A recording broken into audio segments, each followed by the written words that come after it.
Srirangam main கோபுரம் 236 அடி கொண்டது இந்த கோபுரம். இது பார்த்தீங்கன்னா ஆசியாவிலேயே மிக உயரமான கோபுரம் இதுதான். அதே மாதிரி பார்த்தீங்கன்னா ஸ்ரீரங்கம் கோயில் வந்து 108 வைணவ தலங்கள்ல முதன்மையான கோயில் இதுதான். அதே மாதிரி பார்த்தீங்கன்னா 4 வாசல்கள் மூலியமாக பார்த்தீங்கன்னா 21 கோபுரங்கள் அமைஞ்சிருக்கு. மொத்தம் இதோடைய பரப்பளவு பார்த்தீங்கன்னா 156 ஏக்கர்ல அமைஞ்சிருக்கு ஸ்ரீரங்கம் கோயில். அதே மாதிரி பார்த்தீங்கன்னா இதுதான் உலகத்திலேயே 2வது பெரிய இந்து கோயில். முதலாவது பாத்தீங்கன்னா அங்கோர் வாட்டர் சொல்லி கம்போடியால இருக்கு, அதுதான் முதல். இது வந்து 2வது. அது தோராயமா பாத்தீங்கன்னா 402 ஏக்கர்ல அமைஞ்சிருக்கு. இது நம்ம ஸ்ரீரங்கம் கோயில் வந்து 156 ஏக்கர்ல அமைஞ்சிருக்கு. இன்னைக்கு விஸ்வரூப தரிசனத்துக்காக வந்து கோயில் வாசல நிக்கிறோம். விஸ்வரூப தரிசனம் டிக்கெட் ஆன்லைன்ல வாங்கிட்டோம். 5:30 மணிக்கு கரெக்டா இங்க வந்து நிக்க சொல்லியிருந்தாங்க. 5:30 மணிக்கு நம்ம வந்து கியூல வந்து நிக்க ஆரம்பிச்சிட்டோம்.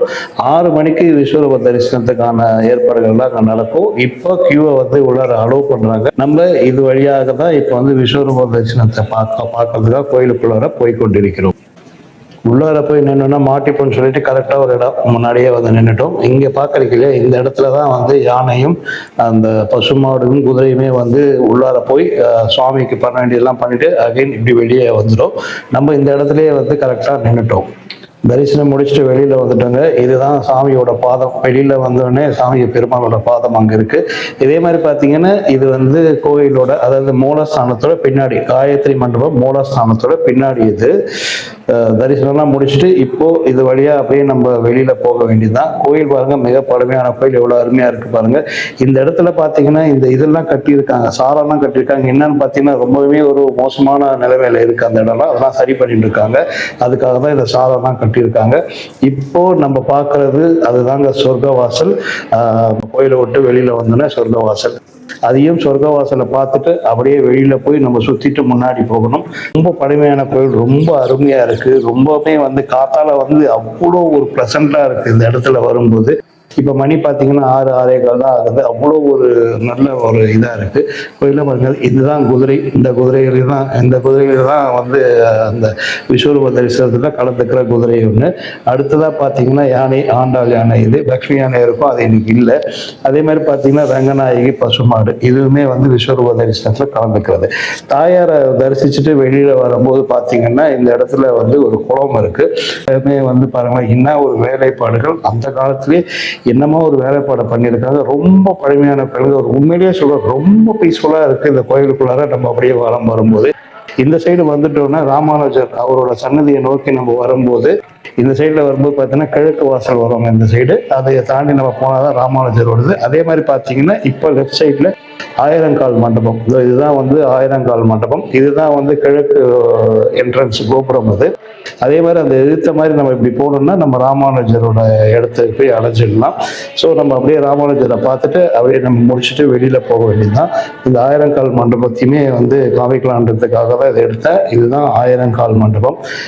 இன்னைக்கு கொஞ்சம் கூட்டம் கம்மியா இருக்கிறதுனால நம்மளுக்கு வந்து கொஞ்சம் ஃப்ரீயா இருக்கு. நார்மலா பார்த்தீங்கன்னா பயங்கரமான கூட்டம் இருக்கும். இன்னைக்கு கொஞ்சம் ஃப்ரீயா தான் இருக்கு. ராமானுஜர் சன்னதி நோக்கி போற இடம். இந்த இடத்துலயுமே பரவாயில்ல, என்ன ஒரு வேலைப்பாடுகள் பரவாயில்ல, அவ்வளோ ஒரு அருமையா இருக்கு. நான் எப்பயும் சின்ன வந்ததால் எனக்கு இது எல்லாமே புதுசா தெரியுது. ராமானுஜர் இந்த தரிசனத்தை முடிச்சுட்டு வெளியில வந்திருக்கோம். வெளியில வரும்போது அந்த பக்கத்துல இருக்கிறத பாருங்க, அங்க தெரியுது பாத்தீங்களா, அந்த இடம் தான் வந்து ராமானுஜரோடது. ஏன்னா அங்க வந்து வீடியோலாம் எடுக்க விடல, அதனால வந்துட்டோம். இதுதான் வந்து நம்ம ரங்கநாதரை தரிசனம் பண்ண போன இடம். வெளியில வரும்போது பாத்தீங்கன்னா 50 ரூபாய் எடுத்துட்டு மேல போய் பாத்தீங்கன்னா 21 கோபுரங்களே பார்க்கலாம்னு சொல்லிட்டு இருந்தாங்க. ஸோ 50 ரூபாய் டிக்கெட் எடுத்துட்டு வரும்போது பாத்தீங்கன்னா அங்க ஒரு குளம் இருக்கு. குளத்தை முடிச்சுட்டு மேல போய் பார்த்தா பாருங்க, மெயின் கோபுரம், ரங்கா கோபுரம் எல்லாமே தெரியுது. அதே மாதிரி 4 பக்கத்துல இருக்கிற கோபுரங்களுமே 4 வீதிகளிலுமே இருக்க கோபுரம், 4 நுழைவாயில் கோபுரங்களுமே பாருங்க, அந்த தங்கத்துல ஜொலிக்குது பாருங்க. அதுதான் வந்து நம்ம மூலவரோட சன்னிதானம், மூலவர் கோபுரம் அது. ஸோ எல்லாமே தெரியுது இது மேலே இருந்து. இதுக்கு 50 ரூபாய் கட்டணம் நம்ம வந்து கட்ட வேண்டியதாக இருக்கு.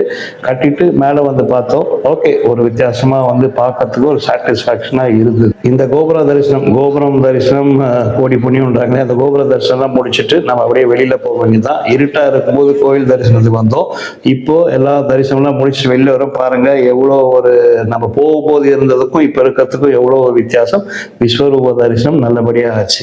பனிப்பொழிவாக இருக்கு. வண்டி மேலாம் பனிப்பொழிவு பயங்கரமாக இருக்கு. விஸ்வரூப தரிசனம் நல்லபடியா ஆச்சு.